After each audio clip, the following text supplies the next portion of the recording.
Good morning, students. Welcome to our VBPS e-learning classes, and this is our maths class. Today we continued from question number 16 of exercise 2.2. Exercise 2.2. Today's class work. Today is 21st May 2020. Question number 16.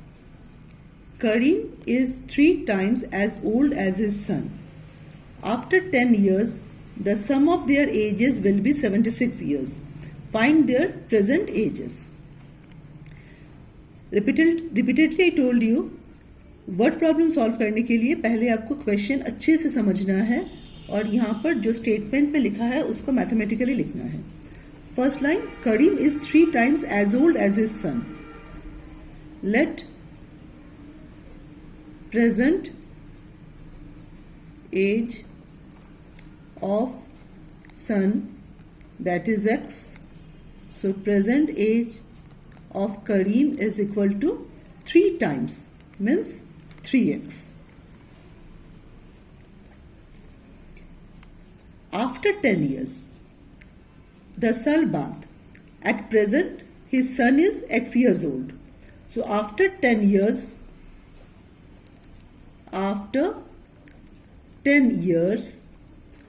सन का as कितना होगा? अभी x है, 10 साल बाद क्या होगा? x plus 10. और करीम का एज क्या होगा? करीम का अभी एज है 3x. So after 10 years he will be 3x plus 10 years old. And sum of their ages will be 76 years. After 10 years, sum of their ages means, according to question, sum of their ages 3x plus 10, that is equal to 76. This is the age of his son and this will be the age of Karim. Sum of these ages is equal to 76. When you solve it, 4x plus 20 equal to 76. 4x equal to 76 minus 20, that is 56. Therefore, x is equal to 56 upon 4. Sorry, 14. X equal to 14. The question is find their present ages. मतलब दोनों का as निकालना है. तो present ages, present ages of Karim, that is equal to 3x, that means 14 3s are 42 years, and son, that is he is 14 years. बेटा video को 2-3 बार सुनिएगा तो जो भी डाउट है मेरे ख्याल से वो प्रॉब्लम दूर हो जाएगा. Question number 17. A man moves from A to B at a rate of 4 km an hour. Had he moved at a rate of 3 complete 2 by 3 km an hour, he would have taken 3 hours more to move the distance. Find the distance between A and B. What is the meaning of the question? Suppose there are 2 places. One place is A, other place is B. This is A, this is B. The distance between A and B is x kilometre. अगर कोई आदमी 4 kilometre per our इस speed से move करता है वो जितना time लेगा, और अगर 3 कंप्लीट 2/3 किलोमीटर एन आवर में मूव करता है तो उससे 3 आवर्स ज़्यादा टाइम लेगा. आपको ये डिस्टेंस फाइंड करना है. Let the distance equal to x kilometre. हम लोग पहले एक फॉर्मूला याद करते हैं, आप सब जानते हो.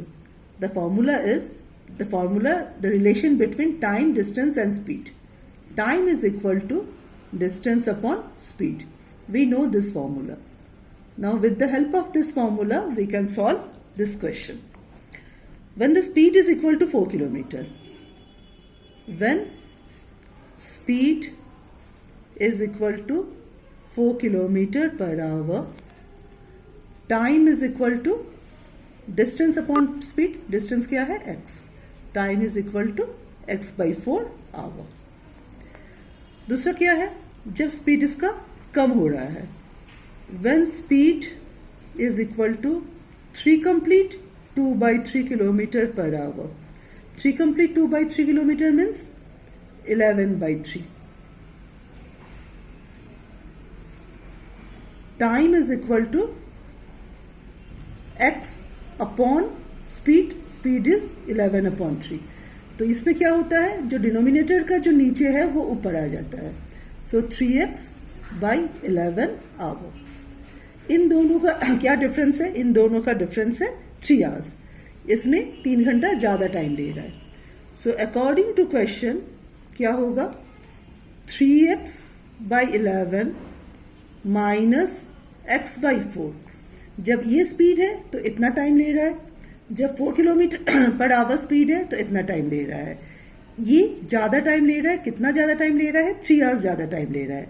That means the difference of this two time is equal to 3 hours. इसको आपको सॉल्व करना है और आंसर निकालना है। जो भी एक्स आएगा दैट इज द डिस्टेंस। तो इसके आगे से आप एलसीएम लेके सॉल्व करोगे। Now 17th second question. At a fair, a boy tries his skill in shooting. He was to receive 20 rupees for hitting the bullseye. He has to pay 8 rupees for missing the bullseye. He tried 50 shots but received only 20 rupees. How many times did he hit the bullseye? What is the meaning of the question? एक game है जिसका नाम है bullseye. उस पर hit करने पे 20 rupees मिलता है और वो अगर मिस हो जाए तो 8 रुपी देना पड़ता है। तो 50 बार ट्राई करने के बाद भी एक लड़के को 20 रुपीज मिला है। द क्वेश्चन इज वो कितना बार हिट कर पाया था। So we assume that let he hit x times. ये क्वेश्चन है हाउ मेनी टाइम्स, तो let he hits x time. Total कितना शॉट वो खेला है, 50 शॉट्स। तो अगर x बार वो हिट किया है तो मिस कितना बार किया है, 50 minus x। Therefore he missed 50, total 50 times खेला है, उसमें से x बार उसका लगा है, so he missed 50 minus x times. ये आपको समझ में आया? मैं फिर से एक एग्जांपल लेके समझाती हूँ। मान लो 10 टाइम्स मैंने शूट किया है और उसमें से सिर्फ 3 बार मेरा शूट सक्सेसफुल हुआ है, तो मिस कितना बार हुआ है, 10 minus 3 7। Same here x time hit हुआ है तो मिस कितना हुआ, 50 माइनस x। तो इक्वेशन क्या होगा, हर एक बार हिट होने पे 20 रुपीज उसको मिलेगा और मिस होने पे 8 रुपीज उसको देना पड़ेगा। तो x टाइम्स हिट हुआ है तो उसको कितना मिलेगा, हर बार हिट होने पे उसको 20 रुपीज मिल रहा है, तो x बार हिट होने पे उसको इतना मिलेगा, 20 into x, that means 20x। और उसको वापस करना है 8 रुपीज, कब, हर बार मिस होने पे। मिस कितना बार हुआ है, 50 माइनस x, और उसको ओवरऑल मिला 20। हम क्या साइन देंगे, इतना उसे मिला, ये उसको देना पड़ा, मतलब इससे चला गया, total is 20। Now we are going to solve this. 20x minus 400 minus minus plus x equal to 20, minus minus plus 8x equal to 20। So 20x plus 8x, 28x minus 400 moves to that side, 420. So x equal to 420 upon 28, 7 से cut कर रहे हैं, 7 4 ज़ा 6 ज़ा 4 15 ज़ा, तो x equal to 15। Therefore he hit 15 times. So that's all for today. Some fill in the blanks are there. That is your homework. मैंने कुछ हिंट्स भी दिया है, ये हिंट्स का हेल्प लेके आप ट्राई करोगे। अगर हो रहा है वेरी गुड, नहीं हो रहा है क्लास में हम लोग डिस्कस करेंगे। Okay, so there are 5 fill in the blanks. इसका फोटो मैं कल क्लास में भेज दूंगी। And there are some hints. Thank you class.